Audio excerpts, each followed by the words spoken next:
बार और रोहतक शहर और रोहतक नगरी, रोहतक यूनिवर्सिटी मेरी प्रेरणा के स्रोत रहे हैं। तो मेरे अंदर का जो वकील है वो हमेशा जिंदा रहा है।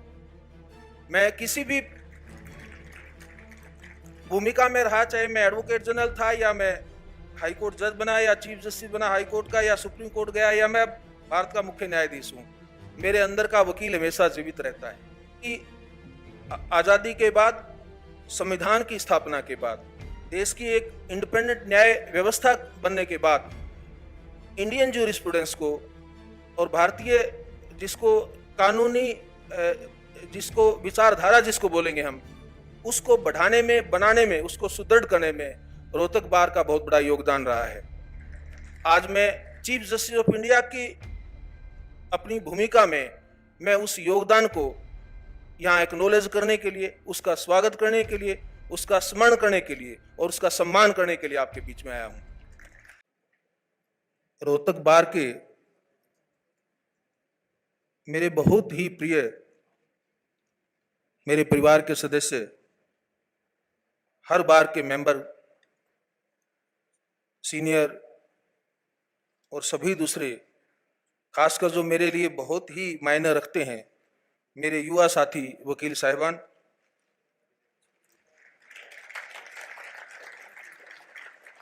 रोहतक और हरियाणा प्रदेश के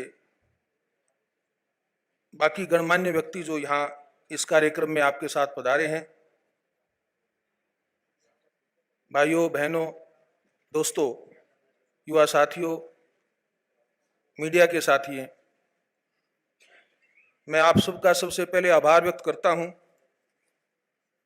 कि आपने मुझे आज बुलाया और आपके साथ मिलने का यह अवसर प्रदान किया।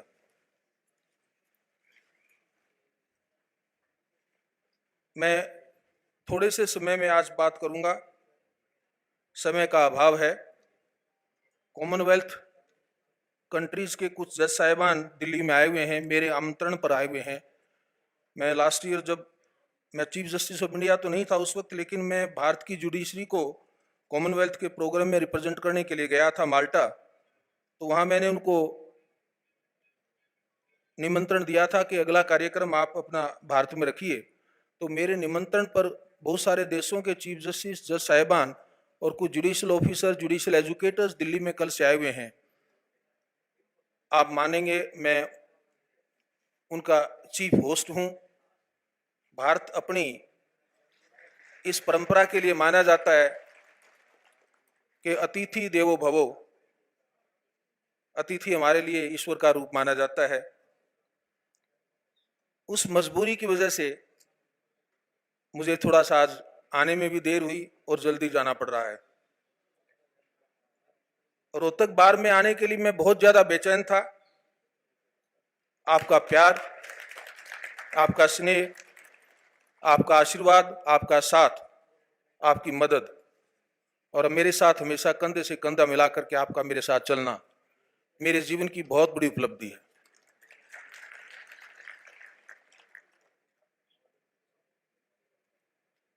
आज इस समय के अभाव की वजह से मैंने डॉक्टर अरविंद से भी अनुरोध किया कि वो तो आपके बीच के साथी हैं, कभी भी आएंगे और आपके साथ बातचीत, अपना स्पीच दे करके आपके साथ बातचीत करके चले जाएंगे।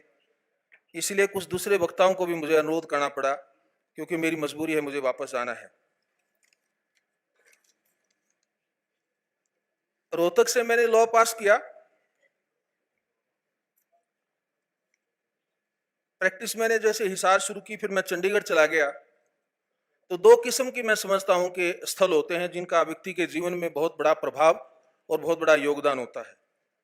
एक कर्म क्षेत्र होता है जहां आप काम शुरू करते हैं, और एक प्रेरणा क्षेत्र होता है। रोहतक मेरा प्रेरणा क्षेत्र है। कर्म क्षेत्र में जब आप घुसते हैं तो उससे पहले आपको प्रेरणा जागृत करनी पड़ती है। प्रेरणा है तो कर्म क्षेत्र में आप कुछ कर पाएंगे। इसलिए मैं अपने कर्म क्षेत्र से जाने से पहले मैं रोहतक को नतमस्तक करता हूं कि मैंने यहाँ पर कानून सीखा, और बीच में कभी भी इतने मौके मुझे मिले बार में आने का, तो इस बार ने मुझे बहुत सारा अनुभव, बहुत सारे न्याय प्रणाली से जुड़े गहन विषयों के बारे में अवगत होने का मुझे यहाँ पर मौका मिला। हर बार के सदस्य ने मुझे हमेशा प्यार दिया, स्नेह दिया। और उसी के कारण मैं देख रहा था, जब मैंने ओथ ली तो आपने जिस प्रेम भाव से उस आयोजन का यहाँ पर आपने उसको मनाया, जिन खुशियों के साथ आप सब यहाँ पर रोमांचित थे, उसके बाद भी नहीं, उसके हर दिन मैं देखता था कि आपका मेरे साथ इतना भावनात्मक रूप से आप मेरे साथ जुड़े हुए हैं। मेरे जन्मदिन पर भी आपने बहुत बड़ा केक, ऐतिहासिक केक काट करके उसको मनाया। इसके कारण मैं बहुत उत्सुक था कि जल्दी से जल्दी आपके पास आऊं और आपसे मिलूं। आज इसलिए मैंने समय की दुविधा के होते हुए भी मैंने निर्णय लिया कि नहीं, मुझे एक बार तो आपके पास हो जाना चाहिए। हो सकता है भगवान दोबारा अवसर दे और मैं लंबे समय के लिए आपके पास आकर के आपसे बातचीत करूं, रूबरू होऊंगा। रोहतक बार का न केवल हरियाणा बल्कि पूरे भारतवर्ष में न्याय प्रणाली को सुदृढ़ करने में बहुत बड़ा योगदान रहा है।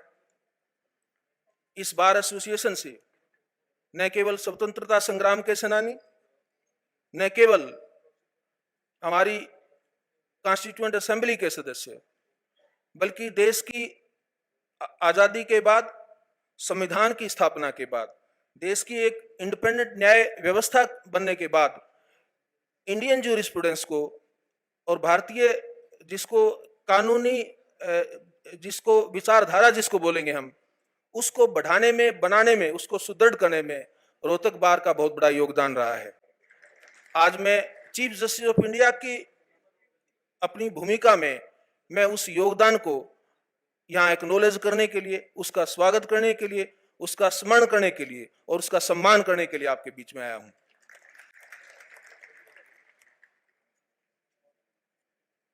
आज मुझे मालूम है इस बार में उसी सम्मान की परंपरा में कुछ हमारे यहाँ सीनियर एडवोकेट्स को मैं अपने हाथों से सम्मानित करना चाहता था और उनका आशीर्वाद लेना चाहता हूं।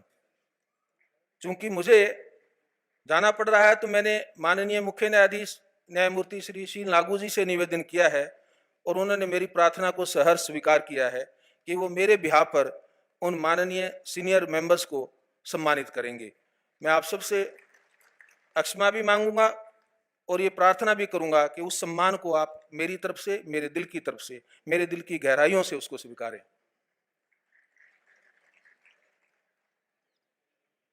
ये डॉक्टर अहलावत जो भी फंक्शन करते हैं, जहां जाता हूं वहां वकालत नहीं छोड़ते, तो आज भी इन्होंने कुछ वकालत की है। यहाँ पे आपके कुछ मुद्दे इन्होंने मेरे सामने उठाए हैं, पर रोहतक बार का मेरे साथ जो पुराना प्यार है वो एक बात भूल जाते हैं कि मैं पंजाब और हरियाणा हाईकोर्ट में तो रहा नहीं। और आपको पता है कि अगर मान लीजिए कोई न्यायाधीश एक ऐसा आदेश कर दे जो उसकी व्यवस्था के बाहर है, जो उसकी पावर के बाहर है, तो आप ही लोग आर्गू कर देते हैं ना कि ऑर्डर तो कोरम नॉन जुडिस है।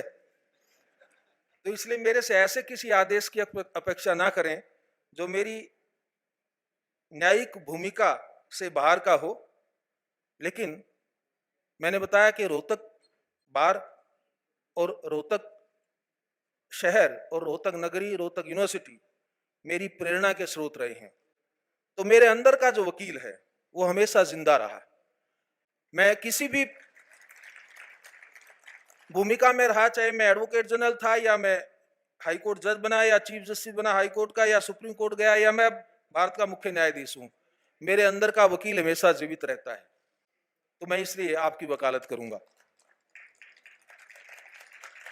वकालत इतनी करूंगा कि मेरा ये मानना है कि कोई भी जब समस्या आती है तो हमेशा उसका निदान भी होता है। कोई दुनिया में ऐसी प्रॉब्लम आज तक नहीं हुई है जिसको कोई एक ऐसे कि उसका कभी समाधान या निदान नहीं हुआ। यहां पर समस्या है। मेरा पूरा विश्वास है कि हाई कोर्ट की बिल्डिंग कमेटी, जस्टिस सेठी आजकल उनके अध्यक्ष हैं, और मुख्य न्यायाधीश न्यायमूर्ति श्री शील नागू जी कानून की मर्यादाओं में, रूल की प्रणाली की मर्यादाओं में रह करके कोई न कोई निदान और समाधान इस समस्या का निकालेंगे। और मुझे इस बात की खुशी होगी कि रोहतक बार का जो एक ये बहुत सालों से जो विषय पेंडिंग है उसका कोई ना कोई सम्मानजनक समाधान निकले। उसके लिए बार की तरफ से भी कुछ करना पड़े तो आप भी करेंगे और हाई कोर्ट भी उसमें कुछ न कुछ करेगी। ऐसी दोनों साइड से सकारात्मक भूमिका जब आती है तो उसमें कोई ना कोई उसका समाधान जरूर निकल जाता है। मंच से शायद इससे ज़्यादा मुझे बात अभी इस विषय पर नहीं करनी चाहिए। ये मुद्दा मैं देखता हूँ इसको कैसे इसका कोई समाधान निकलता है।